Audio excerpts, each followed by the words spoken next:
Whenever you're ready.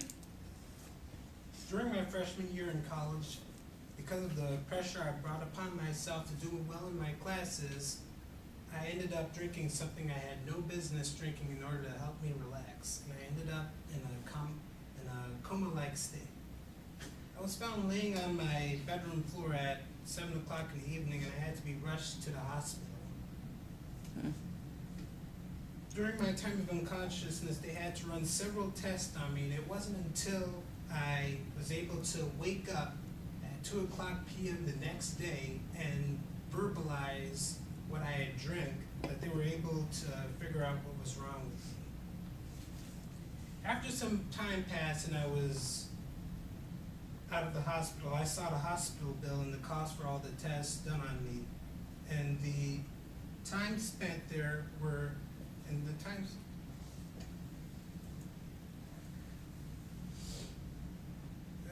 and the costs were in the tens of thousands of dollars. I was fortunate because I was covered by health insurance, and my father and mother only had to pay a small fraction of the total cost. Not everyone is as fortunate as I am. Thousands of people a year die because of treatable diseases because they don't have health insurance. So today I would like to illustrate the problem with the health care in this country, what needs to be done about it, and what the consequences are for not acting. First, I must clearly illustrate the problem. According to the American Journal of Public Health, 45,000 annual deaths are associated with a lack of health insurance. And according to a study conducted at the Harvard Medical School and Cambridge Health Alliance, uninsured working-age Americans have a 40% higher risk of death than their privately insured counterparts. I got this info on the Harvard Science website.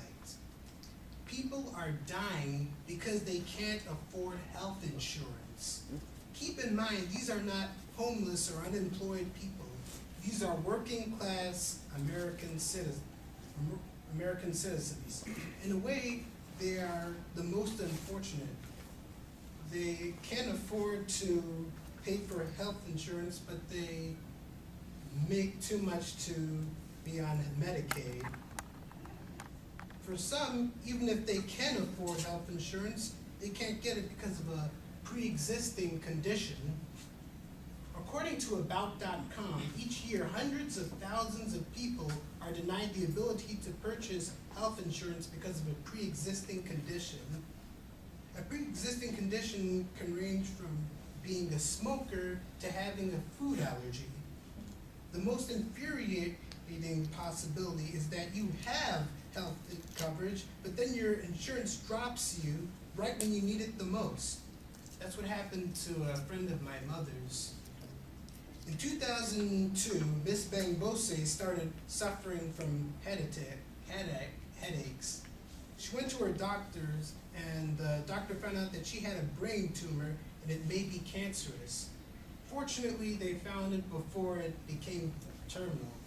Not so fortunately, her health insurance company found a slight inaccuracy in her healthcare forms, and they ended up dropping her. Suddenly, after years of making her insurance payments on time, they decided to drop her coverage when she needed it the most. Miss Bangbose was forced to rely entirely on the power of prayer in order to deal with her condition, and she decided to hide it from her 4 children, which she is the sole provider of, or was the sole provider of at that time. Some months later, she had to be rushed to the ER because of a severe headache. She died within a week. 7 years later, her children are still paying for her hospital bills. Clearly, we can't rely on insurance companies who are more concerned with profit than human lives. The government needs to step in and make sure everyone has health coverage. That may seem like a fairy tale to some, but it is in fact a practice several countries practice. According to Healthcare Around the Globe, an article in USA Today, Sweden, Canada, France, and Spain provide universal health care. United Kingdom and Italy provides health care to all ordinary residents. Germany healthcare is provided by either 200 competing non-profit insurance companies and some private insurance companies. Some say that if we apply universal health care to the United States, our taxes will skyrocket. Well, to that point, I have two counterpoints. First of all, we already pay more for health care than those countries who have socialized health coverage. According to government figures, in 2004, healthcare spending reached $1.9 trillion. It could be that having more socialized healthcare could actually reduce costs. Second of all, the countries with socialized medicine have higher life expectancies. According to the World Factbook on the CIA website, the life expectancy for Sweden is 81 years approximately, as well as in Canada and France. Italy and Spain have a life expectancy of about 80 years. Germany and the UK have a life expectancy of about 79 years, and the United States has a life expectancy of about 78 years.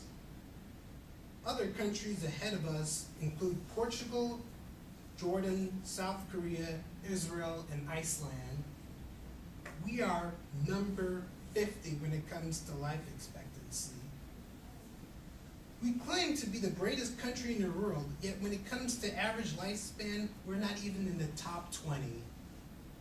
I don't know about you, but given the choice between long life and lower taxes, I would choose a long, healthy life.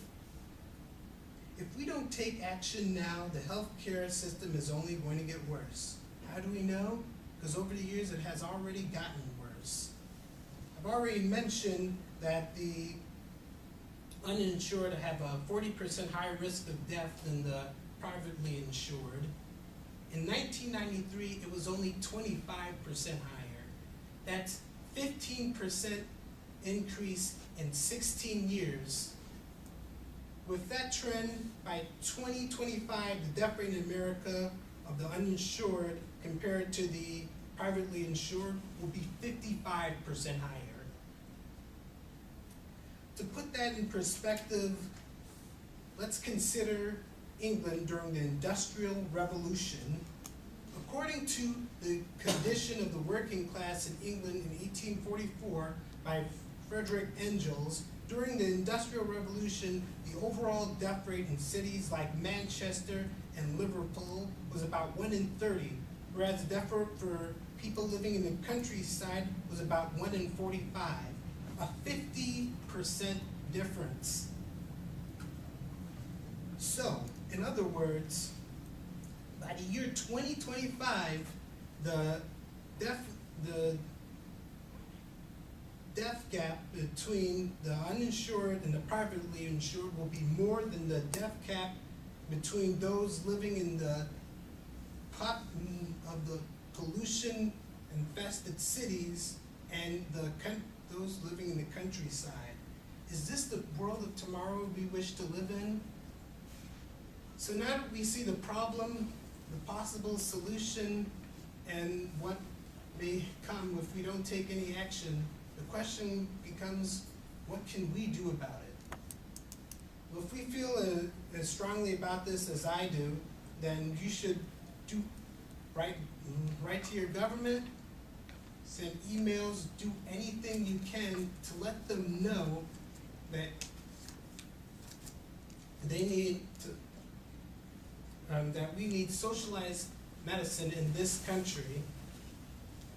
And keep in mind that those who disagree with us aren't the enemies.